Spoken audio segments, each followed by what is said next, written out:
Если бы наши войска действовали только на территории народных республик, помогли им освободить свою землю, это не стало бы окончательным решением, не привело бы к миру и не ликвидировало бы в корне угрозы для нашей страны, уже для России. Напротив, вокруг Донбасса и по его границам пролегла бы новая линия фронта, продолжались бы обстрелы и провокации.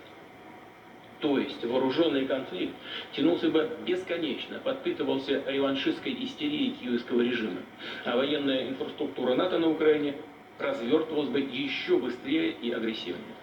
Мы были бы поставлены перед фактом, что ударное и наступательное вооружение Альянса уже у наших границ.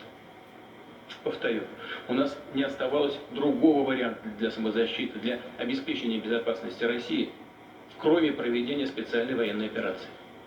И все поставленные задачи, безусловно, будут решены. Мы надежно обеспечим безопасность России и нашего народа.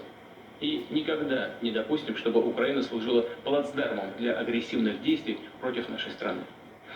Именно принципиальные для России и для нашего будущего вопросы по нейтральному статусу Украины, по демилитаризации и денацификации мы были готовы и готовы сейчас обсуждать в ходе переговоров. Наша страна сделала все для организации и проведения этих переговоров, понимая, что необходимо использовать любую возможность для того, чтобы сберечь людей и их жизни. Но мы вновь и вновь убеждаемся, что киевскому режиму, которому его западные хозяева поставили задачу создать агрессивную антироссию, судьба самого народа Украины безразлична. Также очевидно, что западные покровители просто подталкивают киевские власти к продолжению кровопролития. Им поставляют все новые партии вооружения, снабжают разведданными, оказывают и другую помощь.